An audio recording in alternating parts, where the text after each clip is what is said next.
अरे भाई फोन ऐसे मत करो यार, ये तरीका गलत खींच लेंगे दिमाग का। सर, दिलीप जायसवाल ने आपके ऊपर आरोप लगाया कि आप फर्जी अकाउंट बना के बीजेपी को बदनाम करते हैं। दिलीप जायसवाल ने आरोप लगाया है कि आप सोशल मीडिया पे फर्जी अकाउंट बनाकर बीजेपी को बदनाम कर रहे हैं। नीचे भैया ऐसा है कि इसीलिए आदमी को, जिसको कहते हैं ना नीम हकीम खतरे जान, दिलीप जायसवाल को अपने जीवन में सोशल मीडिया का कुछ आइडिया है नहीं। इनके पिताजी को सोशल मीडिया हम लोगों ने सिखाया है। जिस अकाउंट की वो बात कर रहा है, सब लोग ध्यान से सुन लीजिए, जिस अकाउंट का बात दिलीप जायसवाल कर रहे हैं वो भाजपा के 2 लोग आज से नहीं 2016 से चला रहे हैं। और उस आदमी को ये भी नहीं समझ है कि ये भाजपा का कोई पेज नहीं है, ये फेसबुक ग्रुप है जिस पर कोई भी जाकर कुछ भी लिख सकता है।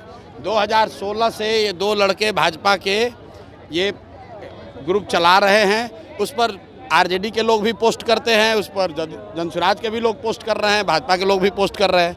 उनको जो केस किए हैं तो उनको कहिए कि तुम्हारा तो सरकार है ना, तुम जाओ और डीजीपी के साथ जाओ, और उसमें अगर एक भी चीज़ गलत निकल जाएगा तो प्रशांत किशोर राजनीति से संन्यास ले लेगा। लेकिन अगर नहीं निकला तो इसको हाथ जोड़कर दिलीप जायसवाल को पूरे बिहार के युवाओं से माफ़ी मांगना चाहिए। इस आदमी को कोई समझ नहीं है। इस आदमी को एक ही चीज़ का समझ है कि कॉलेज कैसे कब्जा किया जाता है। दिलीप जायसवाल का हिस्ट्री आपको बता देते हैं। दिलीप जायसवाल का हिस्ट्री ज़रा सुन लीजिए।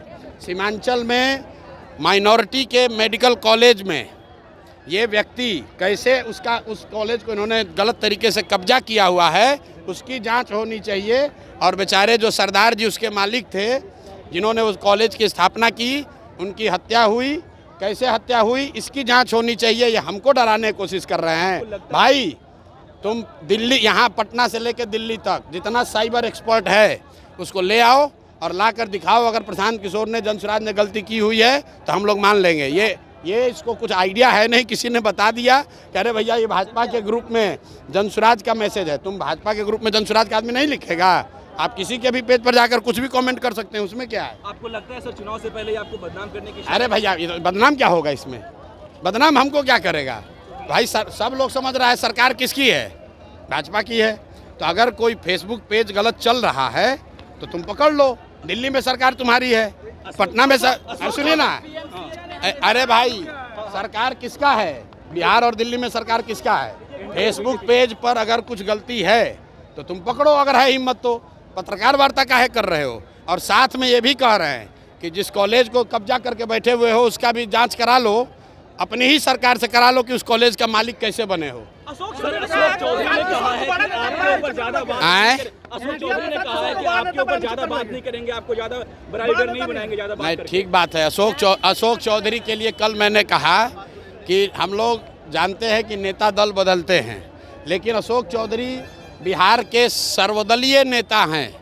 इनके बाबूजी कांग्रेस में, ये खुद जदयू में, बेटी लोजपा में और दामाद आरएसएस भाजपा में।